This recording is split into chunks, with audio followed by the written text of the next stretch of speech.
नोकरीवाल्याने मला सांग काय तुम्ही काम करता? टिफिन देते पोराला टिफिन. मला सांगा काय देता तुम्ही त्याला? टिफिन. टिफिन मध्ये काय? एकच चपाती आणि अर्धी बटाट्याची फोड. उंदीर काय जोगायचा नाही. पण पाठ बसून बोंबलं ती डबा करत आहे, डबा करत आहे, डबा करत आहे, डबा करत आहे. अरे गाव जेवायला आहे का काय आहे काय तर? ते नवरा उठत आहे बी त्याची त्याचं अंडरपॅन्ट पिढीत कामाला जातं, डबा करायचा आहे, डबा करायचा. दुपारी 2:30 वाजल्यापासून बोंबलं ती स्वयंपाक करायचा, स्वयंपाक करायचा, स्वयंपाक करायचा, स्वयंपाक करायचा. आणि जेवायला माणसं 2:30, 2 फुल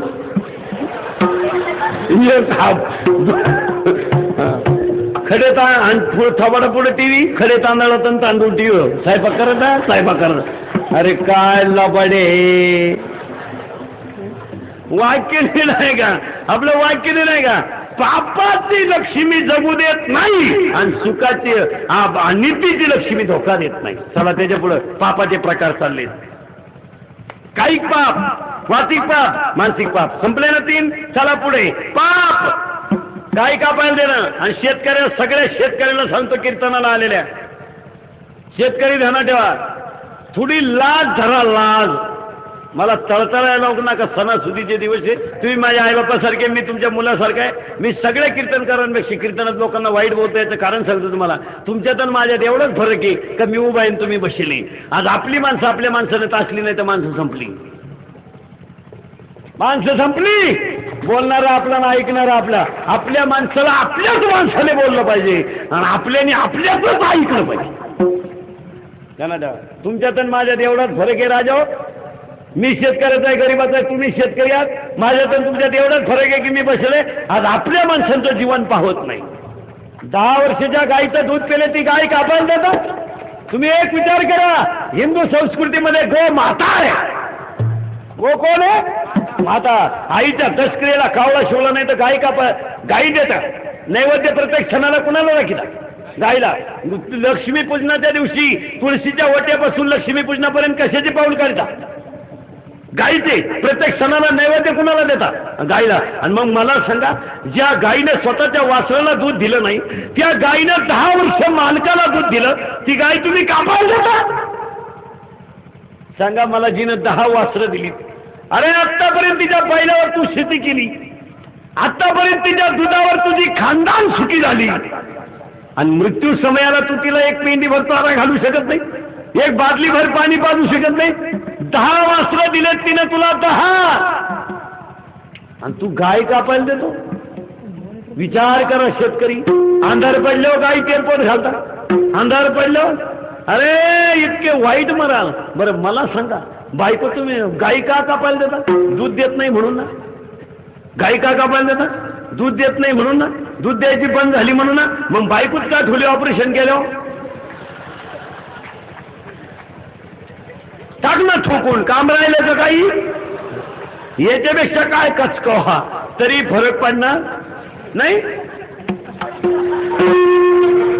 वाकिली नाही का? गो कोण? माता.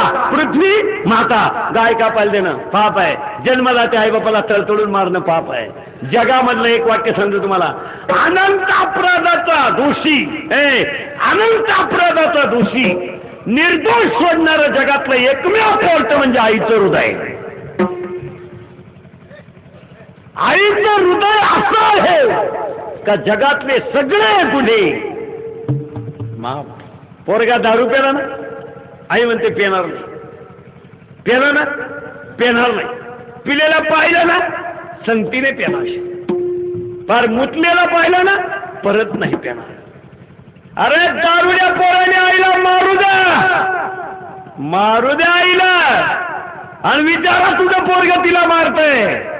डोळ्यात आलेल्या अश्रू आणि कंठात आलेल्या उंडावळीत आई सांगते माझं पोरग मला मारतंय ना, मारू द्या. मी दारुड्याच्या खांद्यावर जाईल ध्यानात ठेवा.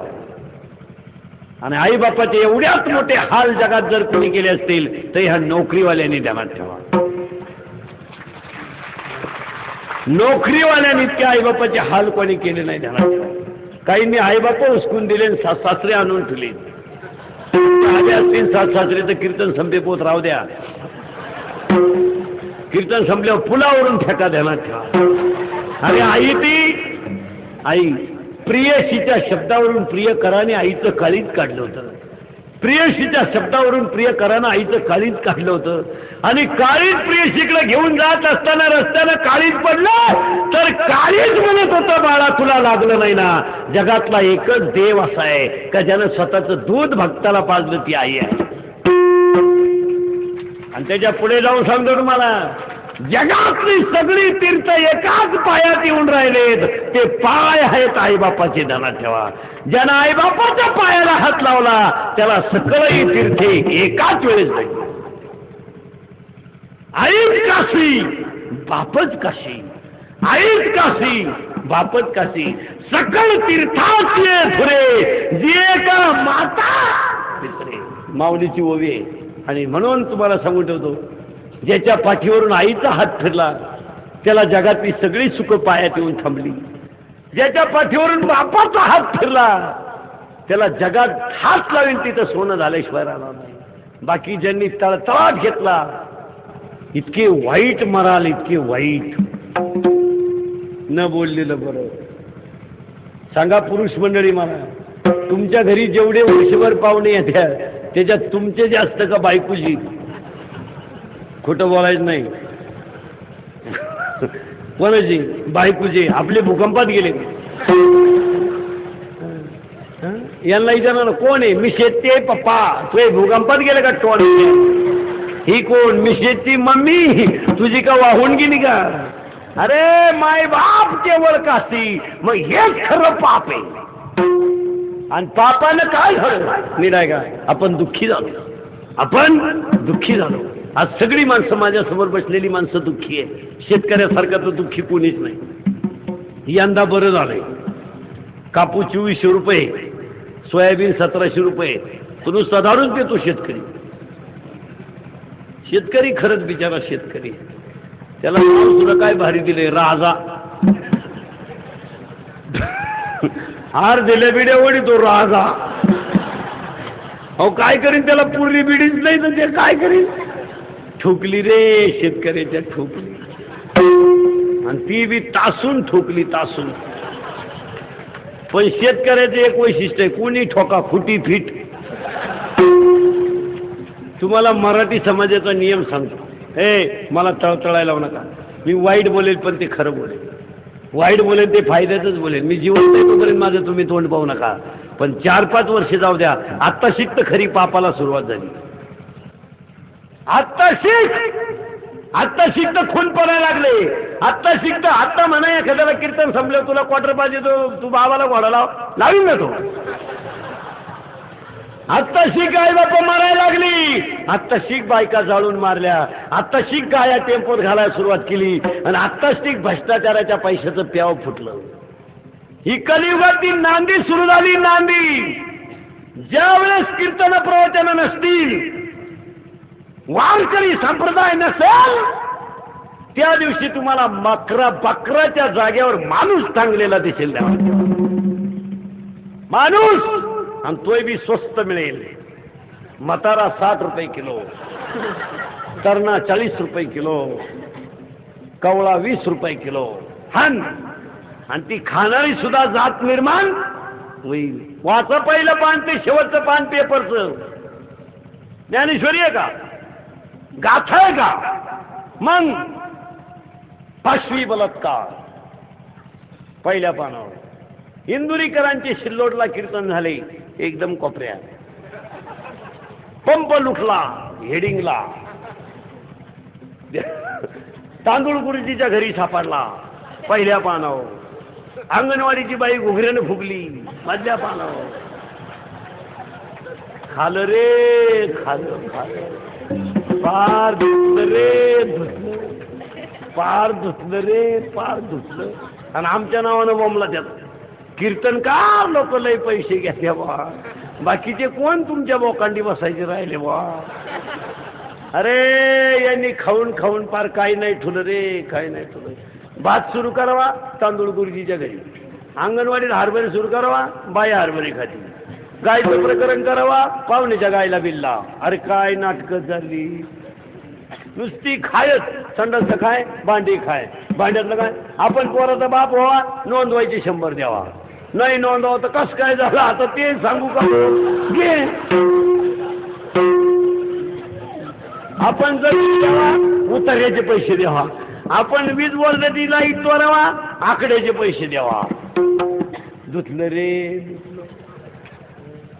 डांबरी बांधायला काढावा, टेंडर काढणाऱ्याला पैसे, टेंडर मंजूर करणाऱ्याला पैसे, ज्याच्या घराकडून रस्ता जातो त्याला पैसे, पैसे मंजूर करणाऱ्याला पैसे. रस्त्याला नक्की काय? खडीन फुफुटा. पहिल्या पावसात मोकळा, अति पावसाने रस्ता खराब झाला. रस्ता झालाच का होता बा?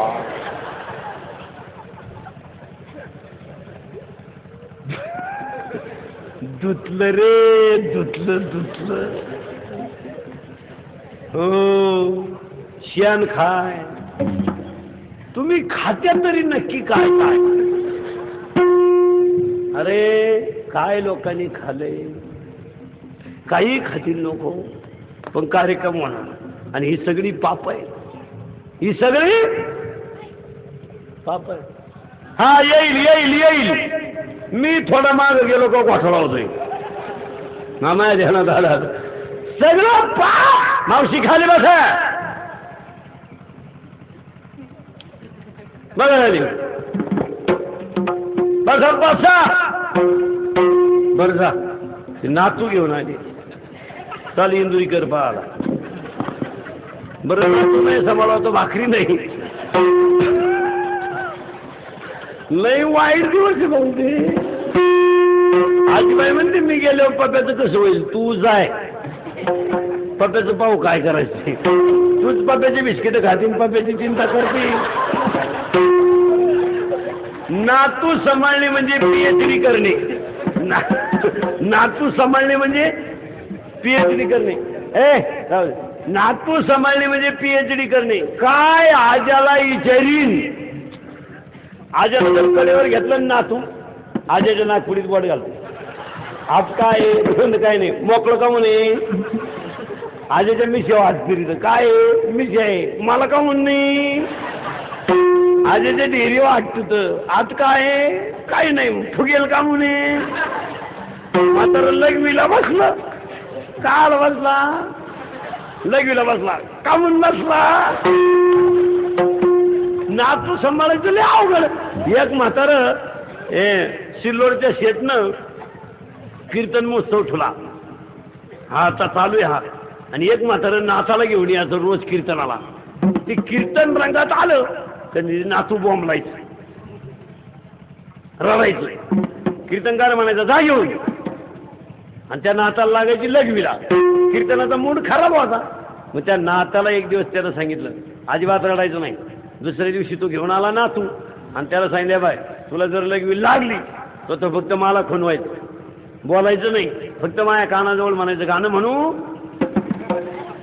गाणं म्हणू गाणं म्हणू. म्हणला हा. आणि गर्दीत बसलं ते इंदुरीकरचं कीर्तन. मोकार गर्दी. ज्या म्हाताऱ्यानं शिकून ठुलतं ते राहिलं पुढं. आणि दुसरंच म्हातारं ते शेजारी बसलं. आणि म्हाताऱ्याला लागली त्या पोऱ्याला लागली लागवीला. तो परत त्या म्हाताऱ्याला म्हणायचा गाणं म्हणू गाणं म्हणू.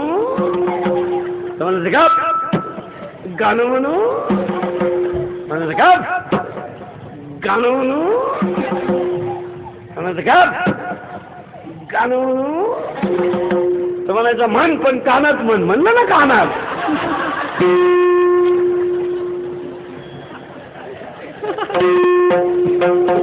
नातू समजलं नाही.